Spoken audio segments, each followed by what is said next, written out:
আজকের ভিডিওতে সবাইকে আবার একবার ওয়েলকাম জানাবো। আজকের ভিডিও কিন্তু মোস্ট ইম্পর্টেন্ট এবং মোস্ট ইন্টারেস্টিংও বলবো, তার কারণ আজকের ভিডিওটা কিন্তু তৈরি হচ্ছে 2026 যারা মাধ্যমিক পরীক্ষা দেবে তাদের জন্য, বা 2027 যারা নতুন মাধ্যমিক পরীক্ষার্থী রয়েছে তারাও কিন্তু অবশ্যই দেখতে পারো। তোমাদের কিন্তু আর কদিন বাদেই ফার্স্ট সামেটিভ তখন কাজে লেগে যাবে।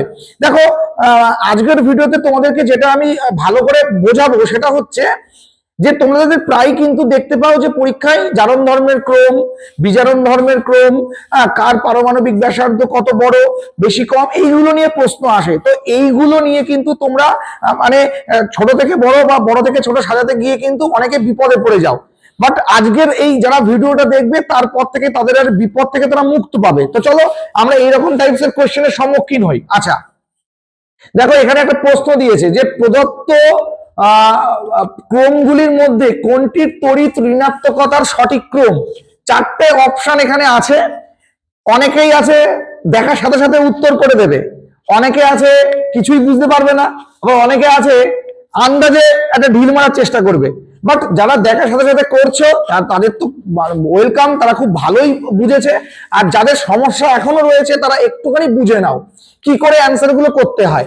দেখো, আমি তোমাদের জন্য এখানে একটা পিরিয়ডিক টেবিল কিন্তু তোমাদের রেখেছি। তোমরা সবাই জানো যে এই যে এই দিক বরাবর দেখো, আমরা যে বলি যে এইগুলো হচ্ছে আমাদের সব হচ্ছে শ্রেণী রয়েছে দেখো, আর এই দিক বরাবর দেখো যেটা দেখতে পাচ্ছ সেগুলো হচ্ছে কিন্তু আমরা বলি যে পর্যায়। অর্থাৎ এখানে দেখো 1 2 3 4 5 6 7 7খানা পর্যায় তোমরা সবাই জানো, আর এটা হচ্ছে 18খানা শ্রেণী রয়েছে। থাকলো, এটা নিয়ে বেশি মাথা ঘামানোর দরকার নেই। আচ্ছা, এরপরে এখান থেকে যেটা তোমাদেরকে বলবো সেটা একটুখানি বোঝার চেষ্টা করো। দেখো, আমরা একটা ছোট জিনিস বা ছক তোমাদের জন্য লিখে রেখেছি। কি লিখে রেখেছি? পারমাণবিক আকার বা ব্যাসার্ধ। পারমাণবিক আকার বা ব্যাসার্ধ পর্যায় বরাবর বা থেকে ডান, অর্থাৎ বা থেকে যদি ডানের দিকে যায় পর্যায় বরাবর তাহলে কমতে থাকে। আবার দেখো, শ্রেণী বরাবর যদি উপর থেকে নিচে নামি তাহলে বাড়তে থাকে। তোমরা এইসব মুখস্থ করবে না, বাট এইটা মনে রাখার চেষ্টা করবে। আচ্ছা, এরপর তড়িৎ ঋণাত্মকতা যদি বা থেকে ডান দিকে যাই তাহলে হচ্ছে বাড়বে, উপর থেকে নিচে আসলে কমবে। আচ্ছা, ধাতব ধর্ম দেখো, বা থেকে ডানে কমে যাবে, উপর থেকে নিচে নামলে কিন্তু বাড়বে। আচ্ছা, ধাতব ধর্ম গেল। এবার হচ্ছে অধাতব ধর্ম। অধাতব ধর্ম দেখো, উপর বা থেকে যদি ডানে যায় তাহলে হচ্ছে বাড়বে, আবার উপর থেকে নিচে আসলেও কিন্তু আবার হচ্ছে কমবে। আচ্ছা, আয়নন বিভব। আয়নন বিভব দেখো, যদি বা থেকে ডানে যায় তাহলে কিন্তু বাড়বে, উপর থেকে নিচে আসলে আবার কমে যাবে। এবার হচ্ছে জারণ ক্ষমতা। জারণ ক্ষমতাও কিন্তু বা থেকে ডানে গেলে বাড়বে, উপর থেকে নিচে আসলে কমবে। আচ্ছা, বিজারণ ক্ষমতা বা থেকে যদি ডানে যায় তাহলে কমে যাবে, উপর থেকে নিচে আসলে কিন্তু আবার বেড়ে যাবে। এরপর দেখো অক্সাইডের ক্ষারকীয়তা। এটাও কিন্তু যদি আমি পর্যায় বরাবর বা থেকে ডানে যাই তাহলে কমে যাবে, উপর থেকে নিচে আসলে কিন্তু আবার বাড়বে। আচ্ছা, অক্সাইডের আম্লিকতা। আম্লিকতা বা থেকে যদি ডানে যাই তাহলে হচ্ছে আমাদের পর্যায় বরাবর বাড়তে থাকছে, শ্রেণী বরাবর যদি যাই তাহলে উপর থেকে নিচে যদি নামি আমি তাহলে হচ্ছে কমতে থাকবে। অর্থাৎ এই জিনিসটা তোমাদের মাথার মধ্যে গেঁথে নিতে হবে, ঠিক আছে? আচ্ছা, এটা তোমরা বুঝতে পারলে, এটা আমি তোমাদেরকে একবার বুঝিয়ে দিলাম। তো এবারে প্রশ্নটা সলভ করতে যাচ্ছি। বলেছে যে প্রদত্ত ক্রমগুলির মধ্যে কোনটির তড়িৎ ঋণাত্মকতার সঠিক ক্রম। তাহলে আমরা দেখো এখানে যাদেরকে দেখছি সব দেখো বড় থেকে ছোট। দেখো এটাও বড় থেকে ছোট সাজানো, এটাও বড় থেকে ছোট সাজানো, অপশন সি বড় থেকে ছোট এবং অপশন ডিও কিন্তু বড় থেকে ছোট আমরা সাজিয়েছি। দেখো গ্রেটার দ্যান দেওয়া রয়েছে। তাহলে আমরা দেখছি এখানে ফ্লুরিন, ক্লোরিন, ব্রোমিন, আয়োডিন সবকটাই রয়েছে। তাহলে এটা একই শ্রেণীতে রয়েছে। তোমরা সবাই জানো এরা হচ্ছে হ্যালোজেন, অর্থাৎ এই যে 17 নম্বর শ্রেণীতে ওরা রয়েছে। তাহলে আমাদের কি সাজাতে বলেছে? তড়িৎ ঋণাত্মকতার ক্রম। তাহলে তড়িৎ ঋণাত্মকতার ক্রম যদি শ্রেণী বরাবর উপর থেকে নিচের দিকে নামি তাহলে কি হয়? উপর থেকে নিচের দিকে নামলে কমতে থাকে। তাহলে আমাদের এখানে যদি আমি এখন দেখি তাহলে এটা হচ্ছে ফ্লুরিন।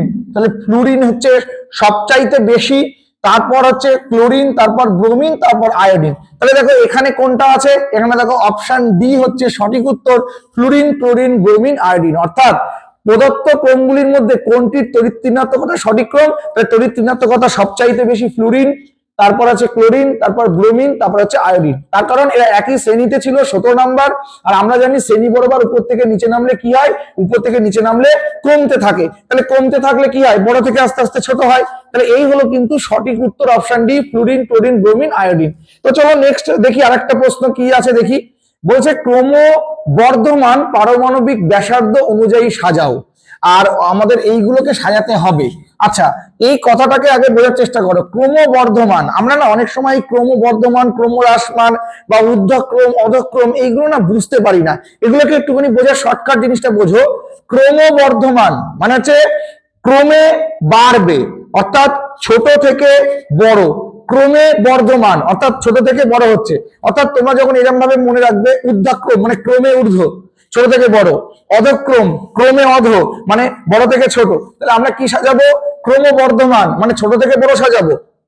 তাহলে এবার পারমাণবিক ব্যাসার্ধ, তাহলে তোমরা এখানে দেখে রেখেছো যে পারমাণবিক আকার বা ব্যাসার্ধ যদি এরা শ্রেণী বরাবর উপর থেকে নিচের দিকে নামে, তাহলে আস্তে আস্তে বাড়তে থাকে। কি ঠিক কিনা, শ্রেণী বরাবর উপর থেকে নিচে বাড়তে থাকে। তাহলে এরা কারা, এরা দেখো এরা সবাই এইটা না, অর্থাৎ সেই ক্ষার ধাতুর শ্রেণী না, হালিনাকে রুবি সাজিয়ে ফিরছে, সেই হালিনা না কে রুবি সাজিয়ে ফিরছে। তাহলে আমরা এক এক করে সাজাই। তাহলে এদের সর্বপ্রথম কাকে দেখছি, সর্বপ্রথম দেখো দেখছি হচ্ছে লিথিয়াম। তাহলে শ্রেণী বরাবর উপর থেকে নিচে নামলে আকার কি হয়, বাড়তে থাকে। আকার কি হয়, বাড়তে থাকে। তাহলে সব থেকে ক্রমবর্ধমান ব্যাসার্ধ অর্থাৎ সব থেকে ছোট হচ্ছে লিথিয়াম। আচ্ছা, এরপর কি হবে, লিথিয়ামের পরে দেখো আছে সোডিয়াম। তাহলে আমরা সোডিয়াম নেব, সোডিয়াম বাড়ছে, আস্তে আস্তে করে বাড়ছে সোডিয়াম। আচ্ছা, তারপরে কি আছে, তারপর আছে পটাশিয়াম অর্থাৎ কে আছে। তারপর কে আছে, তারপরে আছে দেখো আরবি, আচ্ছা রুবিডিয়াম আছে দেখো আরবি। আর তারপর দেখো কে আছে, সিজিয়াম অর্থাৎ সিএস হয়ে যাচ্ছে কিন্তু তারপর। অর্থাৎ ক্রমবর্ধমান পারমাণবিক ব্যাসার্ধ অনুযায়ী সাজালে আমি কি পেলাম, তাহলে সবাই প্রথমে পেলাম লিথিয়াম, তারপর পেলাম সোডিয়াম, তারপর পটাশিয়াম, তারপর রুবিডিয়াম, তারপর পেলাম কিন্তু সিজিয়াম। তো এইরকম ভাবে তুমি যদি ছকটাকে মনে রাখো তাহলে কিন্তু হয়ে যাচ্ছে। আর এইগুলো সূত্র কিভাবে করে তোমরা তো সবাই জানো, আমাদের ভিডিওতে আলোচনা করা আছে। তো নেক্সট দেখো, একটা তোমাদের জন্য জেনে রাখো বলে একটা পাঠ করে রেখেছি। তো অবশ্যই এই জিনিসটা কিন্তু তোমরা একটুখানি খেয়াল রাখবে।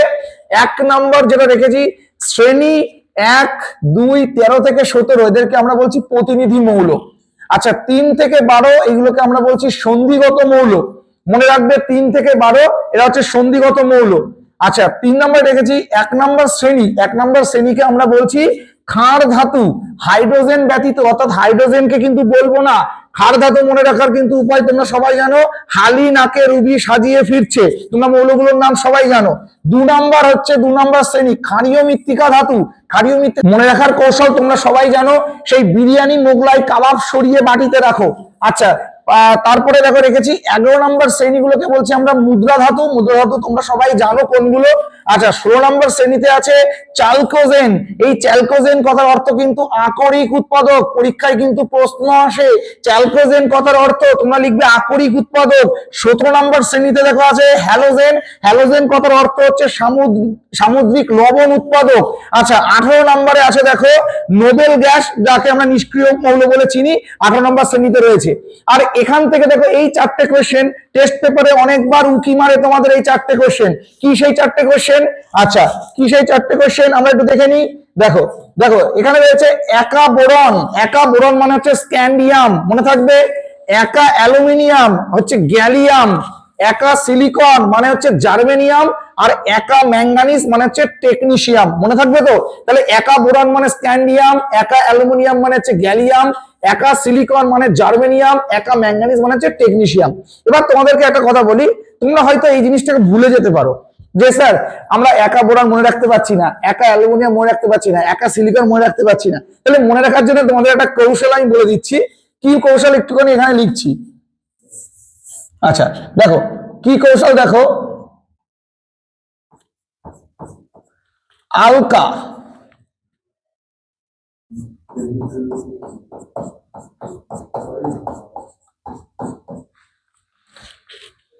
Alka Gayatri BSc, Sita Gita MTech. চলো একটু মজাদার করে বুঝিয়ে দিই। Alka Gayatri BSc, Sita Gita MTech. কি করে হলো? তুমি এল নাও, তাহলে একা অ্যালুমিনিয়াম, এইদিকে হয়ে গেল কে, এই দেখো একা অ্যালুমিনিয়াম হয়ে গেল গ্যালিয়াম। আচ্ছা, বিএসসি মানে হচ্ছে বোরন, বি দিয়ে বোরন, আর এসসি হচ্ছে স্ক্যান্ডিয়াম হয়ে গেল। সীতা গীতা এসআই মানে হচ্ছে একা সিলিকন, একা সিলিকন, জিইটাকে নিয়ে নাও হয়ে গেল জার্মেনিয়াম। আর লাস্টে থাকলো এমটেক, এম মানে হচ্ছে ম্যাঙ্গানিজ, আর টিই মানে হচ্ছে টেকনিসিয়াম। ঠিক আছে, তো এইভাবে কিন্তু তোমরা মনে রাখতে পারো।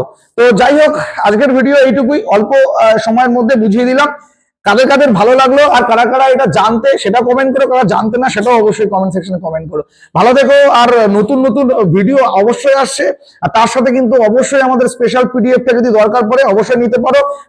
আমাদের ডেসক্রিপশনে নাম্বার রয়েছে এবং ডিসপ্লেতে দেওয়া নাম্বারে কিন্তু অবশ্যই তোমরা হোয়াটসঅ্যাপ করতে পারো। ভালো থেকো সবাই, টেক কেয়ার, পড়তে থাকো, বুঝতে থাকো, শিখতে থাকো, রেজাল্ট তোমার কাছে হামাগুড়ি দিতে চলে আসবে। ভালো থেকো, টেক কেয়ার।